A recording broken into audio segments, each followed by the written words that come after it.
She found me hidden away in a side room. I was juggling a newborn, plus a million other things, and this woman I barely knew saw the juggling act and said, "Can I help?" I was glad for help at that moment. My 4-week-old son, sleep-deprived husband, and I were barely propping our eyelids open. So obviously, we decided to drive 8 hours to a wedding at the beach. By the time our friends lifted their glasses and started on the dance floor, the only thing I knew was that we were done. I was kicking myself for even agreeing to come, and I said as much to this friend of a friend who had sat down with me. But a year earlier, when we agreed to be in the wedding, we had no idea that we would have a newborn in tow. We had pretty much lost hope that I would ever be a mom, much less be lugging a boppy to a beach wedding. It had been 6 years after all. You get to the point where you can't imagine that a year down the road, you might be holding your dream come true. But there we were. I looked at this woman sitting beside me, thinking about the only thing I knew about her. She and her husband wanted children, but didn't have them. I was impressed because when it was me doing infertility rounds, you couldn't have forced me to sit with a mama nursing her newborn. When I asked her, "Are you doing okay?" her eyes filled with tears. People mean well, but they all keep asking me stupid baby questions, and I just don't know. There are just so many things you don't know when you struggle with infertility. So you begin to count the things you do know. You know how to stifle the sarcasm. When relatives or oblivious friends turn to you and ask, "So have y'all ever thought about having children?" You don't say, "Well, that's never occurred to me before this very moment. Oh my God, we should totally look into that." You know your dates, your last period, length of cycle, how many days it's been since you had sex, what day timed intercourse will happen again. And a whole medical team gets to know all of that too. You know how to resist temptation. Like when the super faithful folks point out that if you had more faith, you'd have more babies. When the older lady leaned over the buffet of covered dishes and said, "Honey, don't you worry about a thing. Just pray some more. I had a dream that you would have one little miracle." You do not reply, "Oh, honey, looks like we already got our miracle because I did not punch you in the throat just now."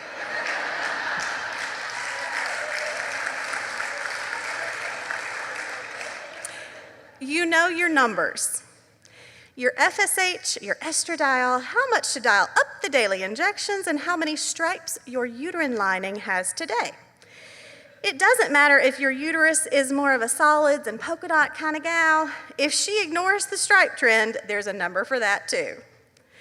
You know that you can, in fact, learn to give yourself shots, and your husband can get over the fact that he must produce a sample, which means having some alone time and then handing over a brown bag full of baby batter to the nice nurse standing in the hallway.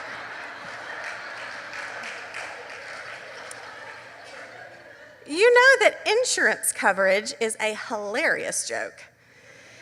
Getting pregnant is so very often for the fertile or the rich. So if you're neither of those things, you might just need to rob a bank or win the lottery, or at the very least, get a punch card.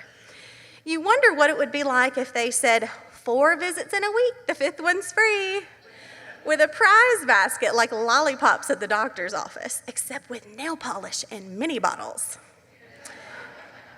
You know after a while that the reason the doctors use words like promising and reassuring instead of definitely is because there are no definites. Trust becomes both a word you despise and a word you cling to. You know the faces in the waiting room near you.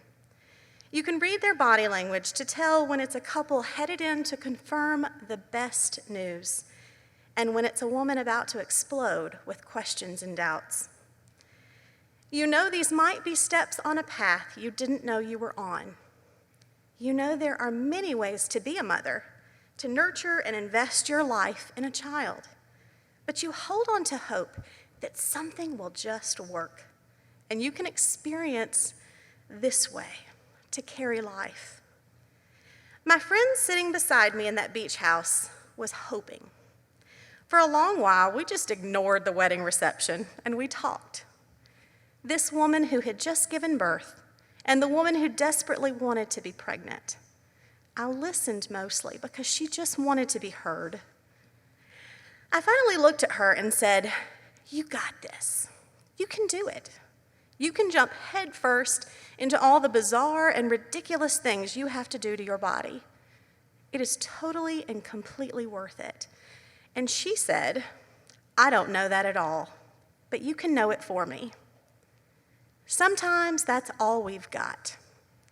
When you're in the middle of an inexplicable, expensive, frustrating, painful journey, sometimes you need the women in your life who know it for you. They know that your numbers can't begin to measure the strength within you. They know that trust and hope have to be more than just the things we say. They are the things that get us through. Trust me, I know.